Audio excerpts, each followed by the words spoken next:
Hey guys, I got the perfect New Year's resolution for you. You gotta get your tennis level up. Now the confusing thing is that tennis ratings go by numbers, and numbers don't do a good job in explaining what a level is. It is very confusing to understand some of the rating systems. UTR does a great job, NTRP does a great job. Different countries have their own rating systems as well. However, you have to go online and look up what the specific number stands for. So in today's video, I want to do my best to explain the different levels of tennis without using any numbers at all. I'm going to use words to describe different tennis levels, and I'm also going to tell you how you can move up from one level to the other. So let's get right into it. I'm going to use my functional tennis pointer to point at the different levels, and this is not just good for pointing at a board. You can also play tennis with this, which can help you track the ball better. There's a link in the description if you're interested. But let's get started with the entry beginner level. This one is pretty obvious, guys. These are players that have never played tennis before. These are newbies, and the good thing about the Intuitive Tennis YouTube channel is that I have a wide variety of players that I feature, and I'm going to link to some of the videos that I'm referencing to, and it's going to be easy for you to identify if this is the level that you're at. So I have a couple of complete beginners. For example, Jen and Chris never picked up a racket before, and they are entry-level beginners. Now, Anna at one point was an entry-level beginner as well, but she moved up to the advanced beginner level. Now, if you want to know what that level looks like, you can check out the Anna match. Now, what is the difference between the entry beginner level and the advanced beginner level? The advanced beginner is the forehand, the backhand, and the serve. They are going to have technical deficiencies on those shots, and power and control is going to be an issue. However, they are going to have the ability to hit the ball back and forth and to start playing some matches. Now, compared to the entry-level beginner, these players rarely have the ability to keep the ball in play. So the difference between an entry-level beginner and an advanced level beginner is the ability to have some control in the shots and to apply a little bit of power. However, in both of these levels, there are vast technical deficiencies on all strokes that need to be worked on. Now, the next level is the level where most recreational players worldwide find themselves in, and that is the intermediate recreational level. And if you want to know what that looks like, I have several students of that level, for example, Elise, Dave, or Bremen. And these are players who have good consistency. That means they can keep the ball in play, they can play matches, they can also apply some power to their shots. However, there are going to be technical deficiencies. In other words, you will often find players at this level who are good at keeping the ball in play, but they might be doing so with the wrong technique. That is often a big problem if these players continue to play for a long time without correcting these technical flaws. They are likely to be stuck at this level, because to advance to the next level, which is the advanced recreational level, for example, a player that I featured very often by the name of Shamir, the difference between the advanced recreational level and the intermediate recreational level is that the technique in the advanced recreational level is sound. While you might find some unorthodox players in this level as well, the vast majority of advanced recreational players do have sound fundamentals on their strokes. So on the intermediate level, often there are technical deficiencies, which can also be in the movement, in other words, the footwork of the player. It can be some limitations due to age. And in the advanced recreational level, players have sound technique, and often they have also better footwork, better stamina, and they can move around the court well. The one other difference between these two levels is power and control. So what you will see at the intermediate level is a more careful way of playing tennis. Players are generally scared to miss, maybe because of their technical deficiencies, and they hit the ball a little bit softer, because players in the advanced recreational level have better fundamentals, better technique. They can apply more acceleration to their strokes and therefore play the ball with more control and more power. This is simply too good, man. Now, the next level above that is the advanced competitive recreational level. And I have one player that plays in this level, and that is Alex. So the difference between the advanced recreational level and the advanced competitive recreational level is in the fact that advanced competitive recreational players have had some competition in the past. Maybe they played for their high school, maybe they're playing in college. Yes, I'm going to go into great depth explaining the different levels in college.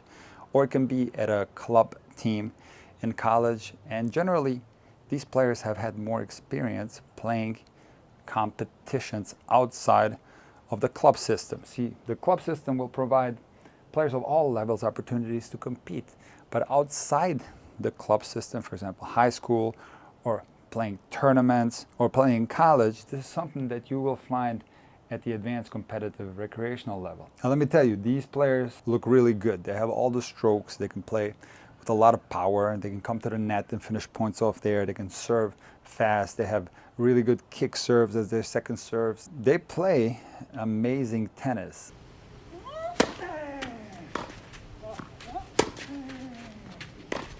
Nice job, Alex. Let me tell you, there's a big difference between the advanced competitive recreational level and the competitive level. So the competitive level is a level where players have had vast experience playing tennis in juniors. So if you look at players that are featured frequently on my channel, such as Reed, Safin, and Milan, these players have had a lot of experience playing at the junior circuit, meaning playing for a junior ranking. Now, in the case of Safin, who you're very familiar with, you can see that he's trying to get into a college, and he's playing the junior circuit here. He's also playing some adult level tournaments. So that is the competitive level. These players have mastered all strokes. There are very few technical deficiencies, if any, at the competitive level, where at the advanced competitive recreational level, you still might find some minor technical deficiencies on strokes, where you're less likely to see that at the competitive level. And that is one difference, but the biggest difference is the match experience that these players have been able to collect over players at the advanced competitive recreational level. Now, most players at the recreational level started playing tennis in their adulthood, and they don't have the luxury of having learned tennis at a younger age and collecting all that experience on the junior circuit. Guys, that is something that is really, really important, because tennis is not all about technique. You have to collect the experience in matches to figure out how to win them. And guys, now we get to something that I refer to in a lot of my videos as the high level. So anything above this line is the high level, and you can equate the high level with the professional level. And anything below this line is the recreational level. We're going to put recreational right here. Now, this in-between zone is the competitive level. Now, the reason why I didn't group these competitive level players with the lower high level players is that I do feel like there's a difference between a lower high level player and a competitive level player. And that difference is the following. See, when you look at a lower high level player, that is someone who is capable of doing well at a futures level tournament, someone that is capable of making prize money by playing tennis. So if we take, for example, someone like a Safin, he is far away from having the ability to make money in tennis. In other words, to make it through a qualifying in a future and to qualify for the main draw. He's very far away from that. He's also far away from having the ability to get paid by a club in Europe to play club tennis. While he is a great player, he is not quite at the lower high level yet. So the futures are categorized as ITF tournaments, and they start at $25,000. And in order for you to be competitive in the qualifying of these tournaments, you need to play tennis at a certain level. And that level, I'm calling the lower level, which will go all the way up to the top 700, which is the upper high level. And the reason why I categorize the top 700 as the upper high level is because a few years ago the ATP tried to change the rankings altogether.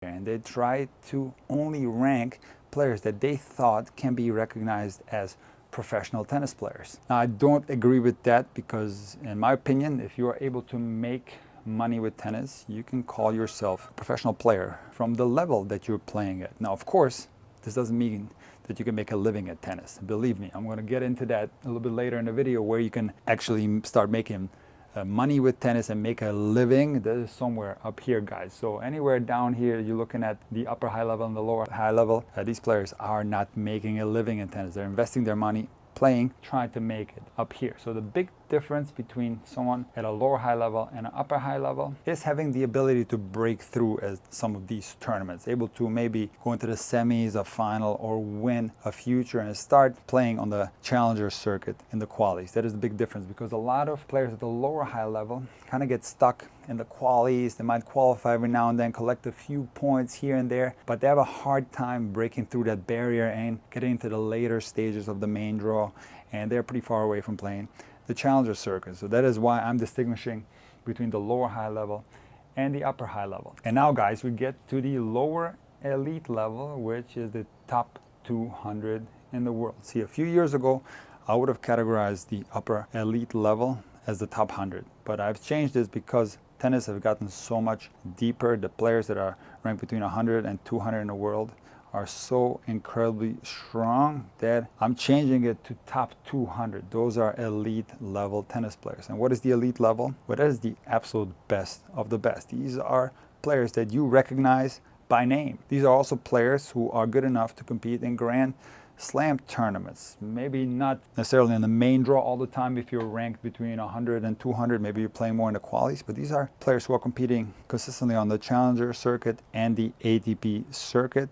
And these are players who have a real strong chance to become some of the most recognized names in the world. And what we have after the lower elite level is the upper elite level, and that is the top 10 players in the world. And these players have to be distinguished from the lower elite level. I'm going to tell you why. Because the upper elite level are players who are capable of winning Grand Slam tournaments, who have maybe won Grand Slam tournaments, maybe they have won Masters level tournaments, so have gone deep in those type of tournaments. I do feel like we have to distinguish a lower elite level player with an upper elite level player. Now, this doesn't necessarily have to be the top 10, and at the same time, this doesn't have to be the top 200. These numbers are somewhat fluid, but you get my point. There might not necessarily be any difference in the way these players play the game. You might not be able to distinguish any difference in how they hit the ball. In fact, Nadal mentioned in his book that if you put someone in the upper high level, he mentioned 500 in the world, next to him on a practice court, and if you didn't know who the player was, you wouldn't be able to distinguish between Nadal and the player that's ranked 500. That is very much true. But what differentiates players who are able to play at the upper elite level from players at the lower elite level are often intangibles that I explained in another video of mine that I made a long time ago called The Biggest Tennis Secret. So I highly encourage you to watch that video where I talk in great detail about the 10 things that players must possess in order to play tennis at the elite level. So in any case, the difference between someone in the lower elite level and the upper elite level are often intangibles that are not visible to the naked eye. And now we get to the final level in tennis, which is the GOAT level. And these are some of the greatest players in the history of the game. Maybe they were categorized as the greatest players in the history of the game at their era. So obviously in the GOAT level, we're going to put the big three, but we can also put Sampras in there, McEnroe, O'Connors, Rod Laver, and maybe Ivan Lendl. And there's probably some other names that you can put in the GOAT level category. And these are the greatest players in the history of the game. Now you notice I'm using some female players such as Anna, Janae, and Chris in the beginner recreational level, but then at the high level I'm using the ATP as a reference, and there's a reason for that. As the physicality of the game increases, there's a difference between the levels of male players and female players. So generally at the recreational level, the physicality doesn't matter as much. It's all about technique, less about physicality. This is especially true for the beginner level, the advanced beginner level, and the intermediate level. But in the advanced recreational level, physicality does start to get involved, and that's where we have to separate the sport of tennis between the males and the females. These are two separate sports, because it is very much true that, for example, Emma, who is an upper high level player, she might have a hard time against an advanced recreational player, and she definitely would have a hard time against a competitive player. So it's for that reason that I'm separating the two. Male tennis and female tennis are separate sports. However, without the physical aspect of it, when we're simply talking about skill, in other words, technique, at the lower recreational levels, we can put female tennis and male tennis together in one level. And now let me explain to you what level you'll find in Division I schools in the United States, because that's something that often gets thrown around as a level of a player.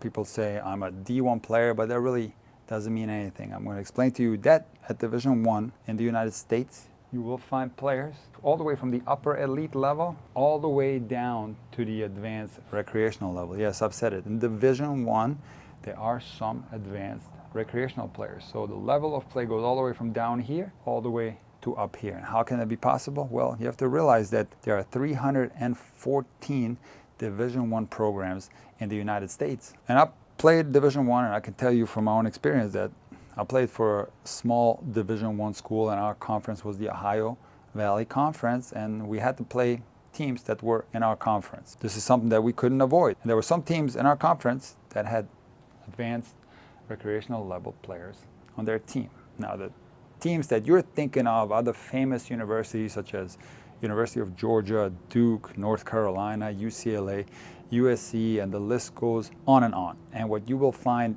at those schools are mostly lower high-level players and upper high-level players. So you will find upper high-level players on the top of the lineups, and you will find lower high-level players on the bottom of the lineups. And yes, some schools will even have lower elite level players on the teams, and even some upper elite level players such as Steve Johnson, John Isner, or Kevin Anderson. And I'm going to give you the guide how you can get your level up and what some of the limitations that you might run into. So let's start off with entry beginner level players. What you have to do is you have to familiarize yourself with the tennis technique. You have to improve your strokes, and you have to work really hard to start keeping the ball in play and mastering the serve, the forehand, and the backhand is going to be your goal so that you can play tennis at the advanced beginner level. How long that's going to take, that's going to depend on the player. Now, once you're at the advanced beginner level, now the next step is to make it to the intermediate recreational level, where you are going to face players that have had a lot of experience in playing tennis. These are sometimes players that have played tennis for 40, 50 years, and it might be tough to get into this level. It's going to take a lot of work. Now, again, it's going to depend a little bit on your talent level, and every player is going to be different, but you're going to have to work really hard to get to the intermediate recreational level. Now, here is what a lot of players have a hard time with, is getting from the intermediate recreational level to the advanced recreational level, because as I said before, advanced recreational players, like for example Shamir, they're good players. You take a look at Shamir, he's got all the strokes. He can hit with topspin, he can play with power, he's got a nice first serve that goes fast, he's got a kick serve as a second serve. It's a nice player, and in order for you to play at this advanced recreational level, you're going to have to master those strokes. Now, I know what you're thinking. There are some guys who are gamers. For example, if you watch my video with Dave, there's someone that really doesn't have any technique whatsoever, but he's able to win matches because he's a fighter and he manages to keep the ball in play. And I'm sure you know guys like that who are dinkers, pushers, and they can do quite well at the advanced recreational level. So from here to here is where a lot of players get stuck. And what I'm telling you is the following. I know a lot of my audience is at this intermediate recreational level. First of all, I want you to be patient. And I'm telling you that you have to master your technique. This is what is holding you back. You have to develop a good first serve. You have to develop a good second serve. You have to clean up your forehand and your backhand and start introducing some ways to finish points at the net. So what you have to focus on is improving in these areas, but also you have to start playing a lot of matches, because without matches it's going to be tough. You have to learn how to win. You have to collect the so important match experience to make it to the advanced recreational level. Now, here comes the big problem. How do you make it to the advanced competitive recreational level? And someone like an Alec, who has had a lot of experience playing tournaments. He played for the University of Florida club team. He also played the junior circuit in Florida, and he played some men's open tournaments as well. So if you're someone like Shamir facing someone like Alec, it's going to be tough. So while the technical differences between someone at the advanced competitive recreational level and the advanced recreational level might be minor, the big difference is the match play experience that someone at the competitive recreational level has been able to collect. That's going to be the big difference maker. A lot of players at the advanced recreational level want to get to the competitive level. These are maybe Division 2, Division 3 players, junior circuit players, maybe not quite good enough for Division 1, or it could be Division 1 at a smaller program. And so it's going to be very difficult for someone at the recreational level to play here. Why? Because these players most likely started playing tennis at a very young age. They've also learned tennis in a different way. See, it's very different to learn tennis as a kid versus learning tennis as an adult. As a kid, you learn in a less mechanical way, in a more intuitive way without thinking so much about the technical elements of the game. And therefore, you look more smooth than someone who learned to play tennis as an adult, where adults often learn in a more mechanical way, in a less intuitive way by overanalyzing, overthinking the technical elements of the game. And that shows in the way they play tennis on the court. They look a little bit more mechanical, or in other words, robotic when they play tennis. So guys, the difference between players at the advanced recreational level and players at the competitive level is that when you start playing tennis as a kid, you have a huge advantage that often is very difficult to make up for players at this level. And guys, here comes the part of the video where I'm going to talk about the differences between the high level and the recreational level. So like I said before, I put this in between level just to describe that there is a buffer zone in between the high level and the recreational level. But if you're a recreational level player and you want to play tennis at the high level, in other words, you want to start playing the future circuit, then you have expectations to win matches in here, the high level, or in other words, the professional level. And I want to tell you, there's no difference greater in tennis than the difference between the recreational level and the high level, because as I mentioned before, the lower high level players have a huge advantage over competitive level players. Let me just give you an example. Let's say you go to a men's open tournament anywhere in the United States, and there's going to be mostly competitive level players who enter this tournament, but there's going to be one or two guys who maybe have a few ATP points. Maybe they're ranked like 800, 900. And what you will see is that those guys, they destroy the draw. So those are the high-level players with some ATP points playing against competitive level players, and they destroy them because there's a big difference between somebody that plays at the lower high level or the competitive level. This is someone that plays for a top Division 1 school versus someone that might be playing for a less known school, maybe a small D1 program or a D2 program or a D3 program. These type of guys destroy these type of guys. And guys at the recreational level are probably getting destroyed by competitive level players. For example, someone like Safin would absolutely destroy someone like Alec. And let's not even talk about Shamir.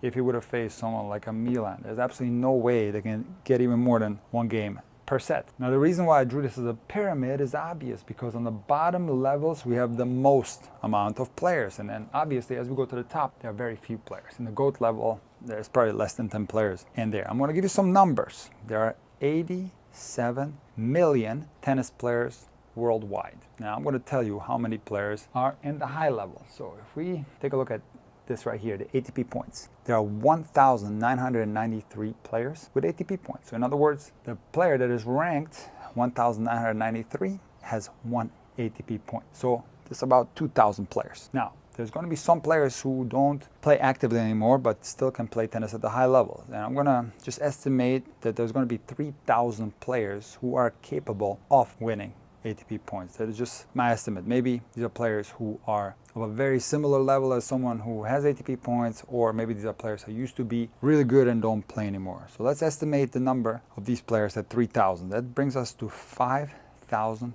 players worldwide.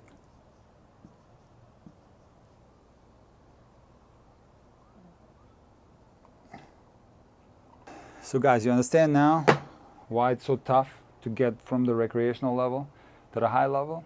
And you guys are often wondering, Nick, why do you make videos talking about the difference? I'm going to tell you why. It's because I'm doing these videos in your best interest, because I have very strong ethics as a coach.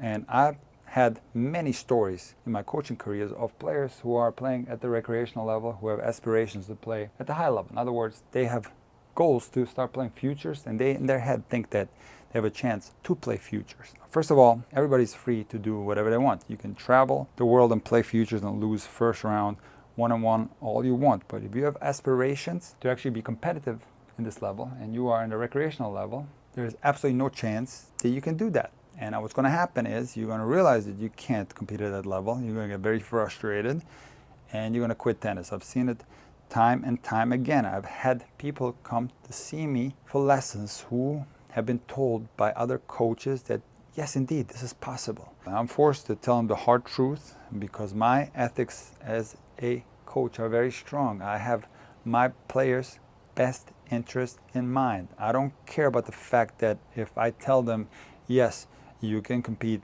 at the future circuit if you're a recreational level players, and then get all the coaching from them and get paid thousands of dollars a week. Now, I'm not going to do that. I don't care about the money. I'm going to tell them the hard facts, and the facts are that they're going to get absolutely destroyed and most likely going to end up quitting tennis. This is something that I don't want to see. So my ethics as a coach are very strong, and when I explain to you guys that the difference between the high level and the recreational level is the biggest difference in tennis, I'm doing this in your best interest. Because what you have to understand is the following. Goal setting in tennis has to be gradual. So if you are somewhere in here and you set a goal that's too high, too far away, too unrealistic. So for example, if you're an advanced beginner level player and you want to play at the advanced competitive recreational level, it's going to be very difficult to get there. It's going to take several years of hard training if you ever get there. And when you realize the long road ahead and the fact that this might never happen, you might get so frustrated and quit and then not play tennis ever again. Maybe pick up pickleball.